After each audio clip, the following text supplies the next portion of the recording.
आइए बच्चों, आज हम कुछ प्रश्नों के उत्तर करेंगे जनसंख्या पर आधारित। जनसंख्या वृद्धि के महत्वपूर्ण घटकों की व्याख्या करें। किसी देश क्षेत्र के एक खास अवधि के दौरान रहने वाले लोगों की संख्या में होने वाले बदलाव को जनसंख्या वृद्धि कहा जाता है।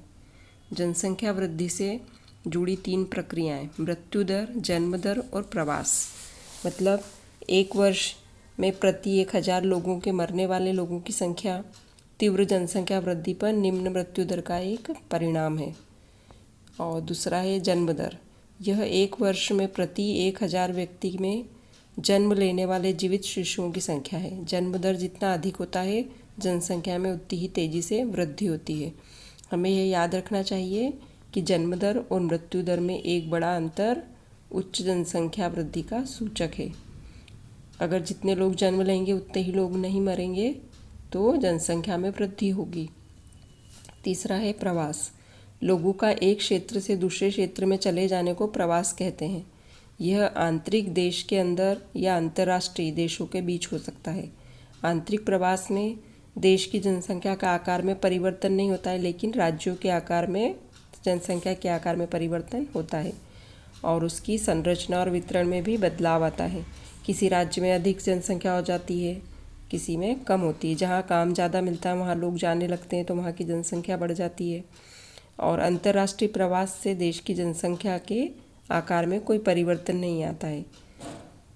प्रश्न 2, 1981 से भारत में जनसंख्या की वृद्धि दर क्यों घट रही है?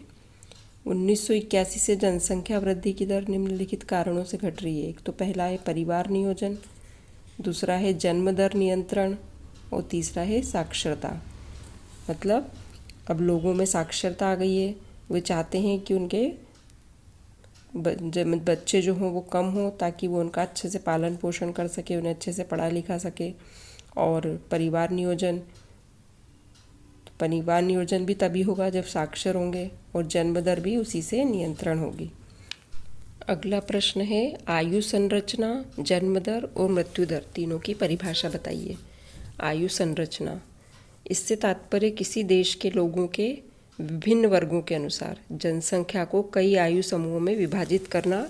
किसी देश की आबादी को सामान्यतः 3 भागों में बांटा है, 3 वर्गों में बांटा है। सबसे पहला है बच्चे, जो कि 15 वर्ष से कम आयु वाले होते हैं।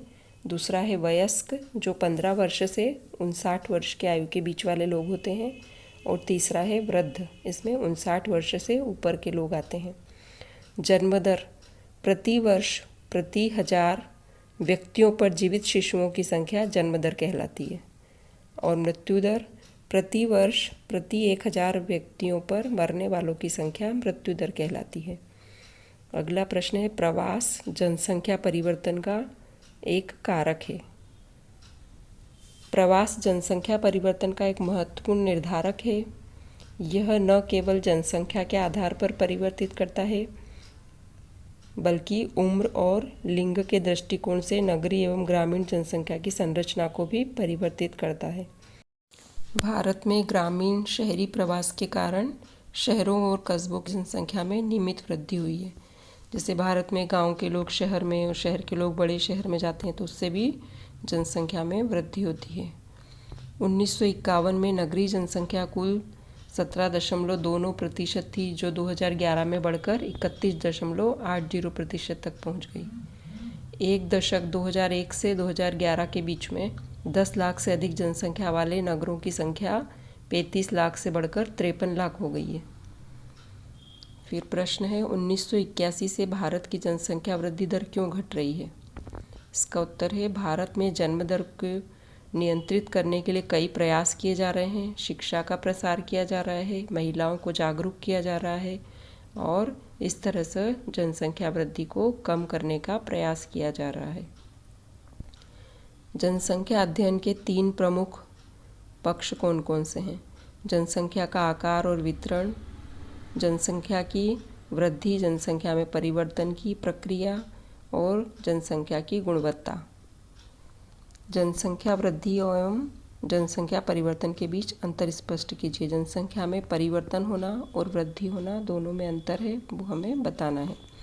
जनसंख्या वृद्धि, जनसंख्या वृद्धि का अर्थ होता है किसी विशेष समय के अंतराल में, जैसे 10 वर्षों के भीतर किसी देश में या राज्य में निवासियों की संख्या में परिवर्तन होना। इस प्रकार के परिवर्तन दो प्रकार से व्यक्त किए जा सकते हैं, सापेक्ष वृद्धि और प्रतिवर्ष होने वाले परिवर्तन प्रतिशत के द्वारा। और जनसंख्या परिवर्तन को 3 कारक निर्धारित करते हैं, जन्म दर, मृत्यु दर जो कि प्राकृतिक है, और प्रवसन मतलब प्रवास। यह है जनसंख्या का परिवर्तन, और वृद्धि 10 वर्षों में जो होती है वो है। इन प्रश्न के उत्तर को याद करिए और ध्यान से सुनिए। धन्यवाद।